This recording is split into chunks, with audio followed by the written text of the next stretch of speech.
Hola, saludos amigos. En este vídeo vamos a descubrir qué es exactamente esa legendaria sustancia alquímica conocida como la piedra filosofal, la cual contiene los secretos para el rejuvenecimiento físico, el elixir de la vida o la eterna juventud y finalmente para conseguir la inmortalidad. Por este motivo, hallar la fórmula mágica del elixir de la vida ha sido y sigue siendo una preocupación constante en la historia de la ciencia. El origen de la piedra filosofal se atribuye a Enki, el Anunnaki que tras el diluvio fue conocido como Adán. Según escribió en el año 1620 Elias Moule en su obra titulada Gloria Mundi, la historia del elixir de la vida se remonta a Adán, quien adquirió el conocimiento de la longevidad y la inmortalidad, transmitiéndolo a los patriarcas bíblicos. Claro, fue por este motivo por el que los patriarcas vivieron largos años, como es el caso de Matusalén, el hijo de Enoc, que es el más longevo de la Biblia con casi 1000 años de edad. Todo lo relacionado con el grial, el elixir de la eterna juventud y la piedra filosofal aparece reflejado en un antiguo culto sumerio que se expandió hasta convertirse en una religión global y que se basa en la adoración a la serpiente como dios principal. Un culto en donde se adoctrina a la gente sobre las bondades de entregarle su vida como un sacrificio. La medicina que conocemos al día de hoy procede de la alquimia, en donde la serpiente y la copa del sacrificio aparecen reflejados. Una de las características de la alquimia es que en los escritos se establece un lenguaje que es confuso y esto se hace con la intención de despistar. Por este motivo, lo que llega por escrito es difícil de interpretar, difícil de comprender, ya que, por ejemplo, se llama piedra filosofal, sin embargo no se trata de una piedra. También los alquimistas hacen alusión a ciertos elementos químicos como es el azufre y el mercurio. Pero en realidad, el azufre se relaciona con el inframundo, que es un lugar del mundo subterráneo donde habita Satanás, mientras que el mercurio hace alusión al planeta llamado de igual manera. Esto aparece reflejado en la obra de Dante Alighieri, titulada La Divina Comedia, en donde se explica cómo Dante pudo cambiar su cuerpo en descomposición a un nuevo contenedor fresco. El canto séptimo del paraíso de Dante se desarrolla en el cielo de Mercurio. Luego aquí tenemos la alusión metafórica a este elemento que también se relaciona con Hermes. El motivo por el que se guarda tanto secreto sobre este asunto es porque en realidad, para conseguir la longevidad y luego la inmortalidad, hay que llevar a cabo rituales de sacrificio. Pero hay más. Previo a la muerte, hay que transmutar la energía humana, por lo que deben causar a las víctimas todo tipo de sufrimiento. Cuando se lleva a cabo este ritual en un importante vórtice de energía, se abre un portal del que salen entidades del bajo astral, también llamados los inmortales, porque en el mundo subterráneo no se envejece y muere como aquí en la superficie. Todos ellos son inmortales. Ellos causan aún más sufrimiento y en consecuencia transmutan así la energía humana. La relación entre los sacrificios, la inmortalidad y la apertura de portales de los que salen seres inmortales apareció reflejado en el siglo II antes de nuestra era, en la obra de Li Chao Chun, en la que podemos leer lo siguiente: «Haced sacrificios al horno y podréis hacer acudir a seres sobrenaturales. Cuando gocéis de vuestra longevidad prolongada, podréis ver a los bienaventurados. Cuando hayáis visto a los inmortales, ofreceréis sacrificio y seréis inmortales». Este es el camino que ha seguido el emperador amarillo. Por lo tanto, según este y otros escritos, para conseguir la inmortalidad se debe ofrecer sacrificios a Enki, el Mesías de los Anunnaki, que también es conocido como Cristo o Baal. Si juntamos estas dos palabras, Cristo Baal, nos da el nombre de Cristóbal, palabra que significa el portador de Cristo.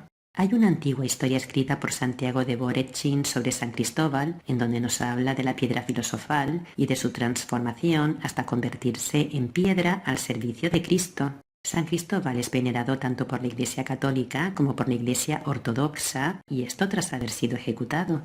El texto dice así: antes de ser cristiano, Cristóbal emprendió un viaje diciendo que quería servir al rey más grande de la tierra.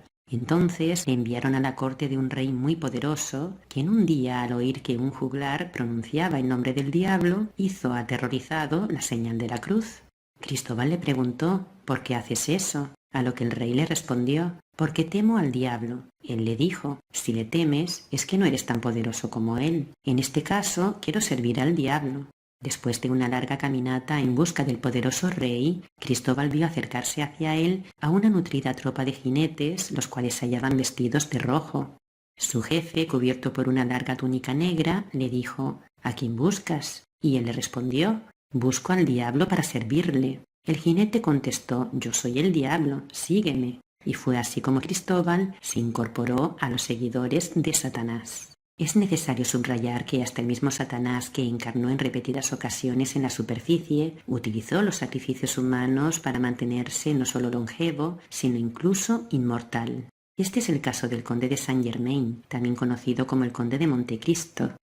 Nacido a finales del siglo XVII en un castillo de los Montes Cárpatos, Saint-Germain era el hijo del último príncipe de Transilvania, Francisco Rákóczi II.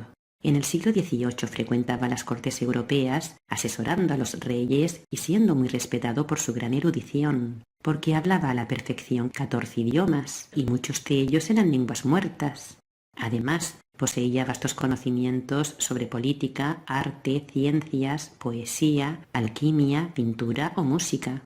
Pero sobre todo, Saint-Germain fue conocido por ser inmortal.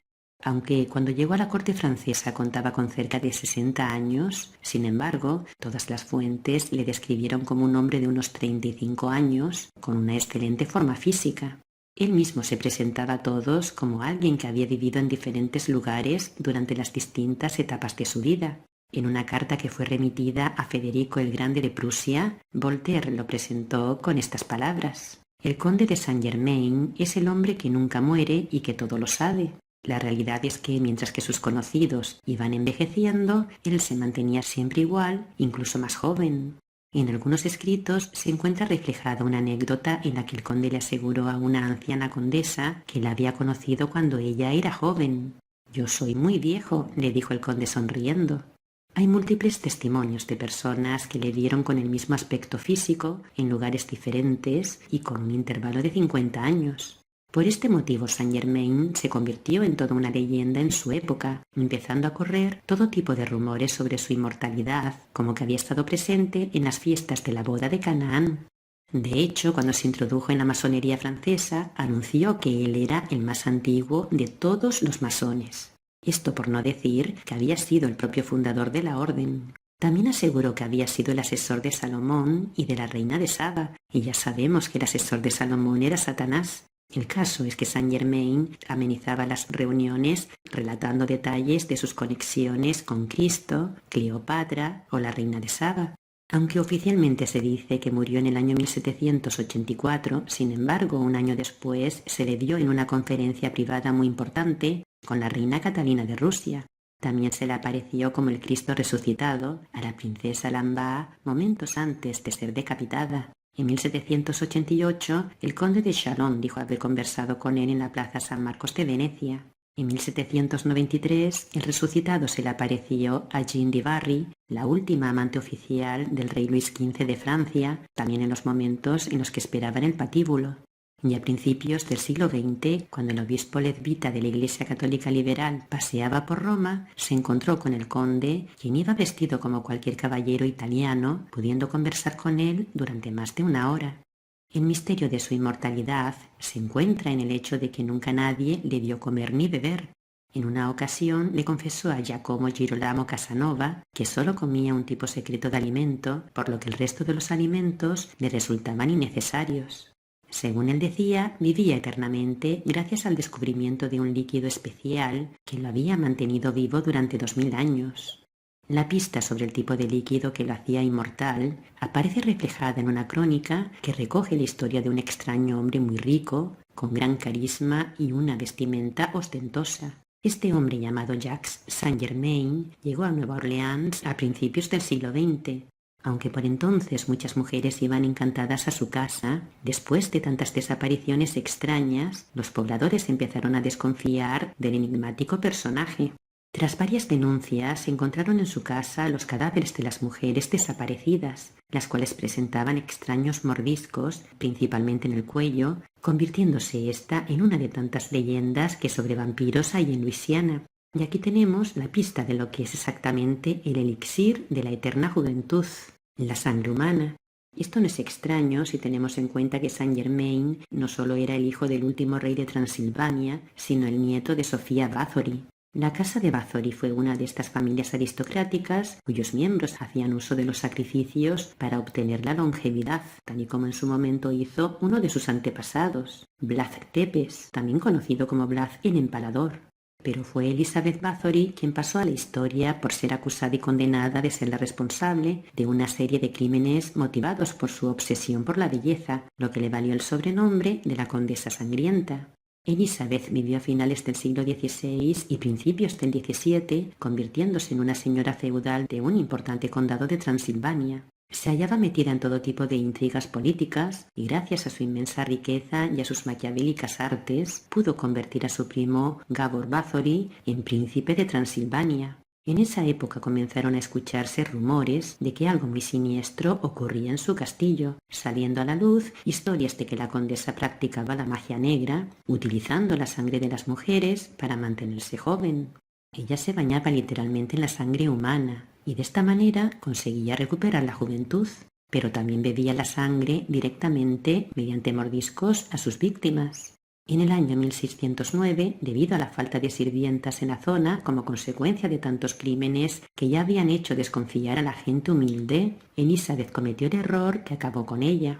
La condesa comenzó a utilizar sus contactos para llevar a su casa a niñas y adolescentes de buenas familias con la excusa de educarlas y de que le hicieran compañía, pero algunas de ellas pronto comenzaron a morir por causas desconocidas. Como ahora las víctimas eran las hijas de los aristócratas, sus muertes fueron consideradas importantes, por lo que se llevó a cabo una investigación que condujo al descubrimiento en el castillo de Elizabeth de numerosas mujeres jóvenes muertas, las cuales habían sido previamente torturadas. Pero también había otras mujeres aún con vida, las cuales se hallaban en distintos estados de desangrado. Por todas partes había toneladas de ceniza y serrín, usados para secar la sangre que se vertía tan pródigamente en aquel lugar. Debido a esto, todo el castillo se hallaba cubierto de manchas oscuras y despedía un olor a putrefacción. El siniestro lugar también albergaba los diferentes artilugios de tortura, y entre estos artilugios cabe destacar una especie de sarcófago, el cual refleja la silueta de una mujer y por dentro posee afilados pinchos. El sarcófago se abría para introducir a la mujer y luego encerrarla para que los pinchos se incrustaran en su cuerpo. A partir de este descubrimiento, todos los seguidores de Elizabeth Bathory fueron decapitados y sus cadáveres quemados, mientras que ella fue condenada a cadena perpetua, una pena que implicaba también la confiscación de todas sus propiedades. En el año 1614, tras 4 años de encierro total, la condesa murió y todos sus documentos fueron sellados, prohibiéndose hablar de ella en todo el país. Entre la documentación se encuentra su diario personal, en donde ella contaba día por día a sus víctimas, con todo lujo de detalles, y esto hasta sumar un total de 612 jóvenes que habían sido torturadas y asesinadas.